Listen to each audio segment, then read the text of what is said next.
Hello and welcome to Gareth Icke tonight. On a scale of 1 to please govern me harder to make me feel safer, how frightened are you to be in the United Kingdom right now?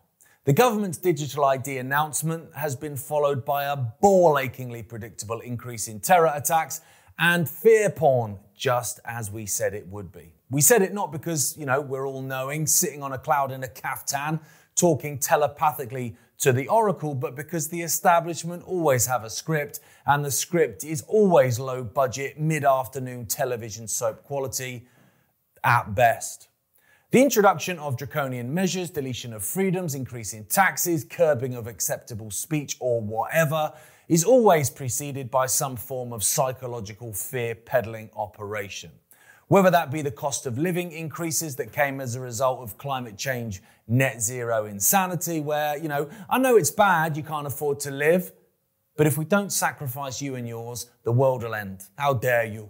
Won't you think of the children? Or with the COVID scam, where people were told they needed to give up their lives, their livelihoods, and physical and mental well-being to save Granny from dying a painful, suffocating death, when in reality, Granny was being sentenced to death with do not resuscitate orders and end-of-life drug-fueled pathways. The demons prey on the people's empathic nature, and they use it against us.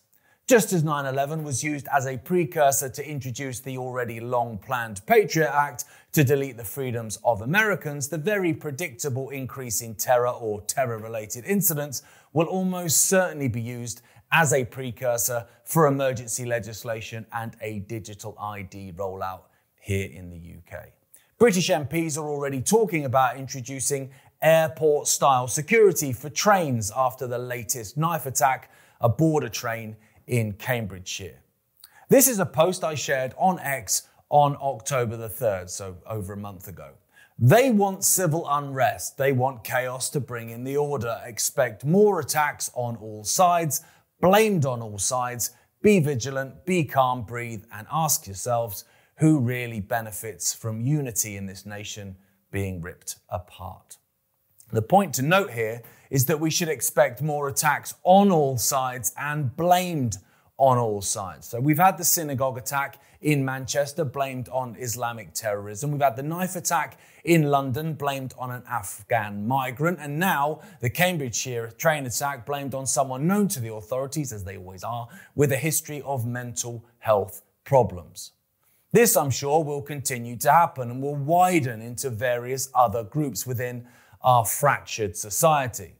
We'll almost certainly be presented with a far-right attack or a trans-identifying extremist attack. You name it, because the goal here is to make everyone a plausible threat and everyone a plausible target.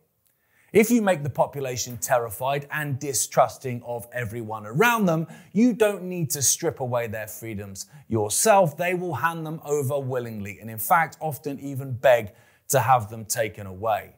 You've already seen people in England demanding a state of emergency is called after the latest attacks, but I would suggest people might want to be careful what they wish for, because states of emergency come with emergency powers after all. It's also worth noting that the fear and division make people very, very suggestible.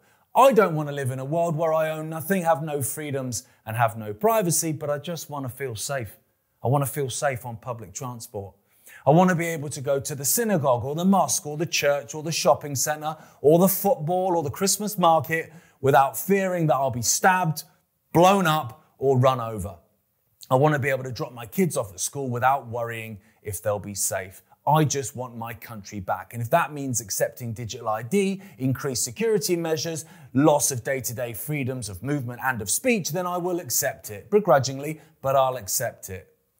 And once the people are at that point, and I fear we aren't a million miles away from there right now, then get out the bunting, the balloons, and the party poppers, because congratulations, everyone, you've fallen straight into the trap. You're exactly where they want you.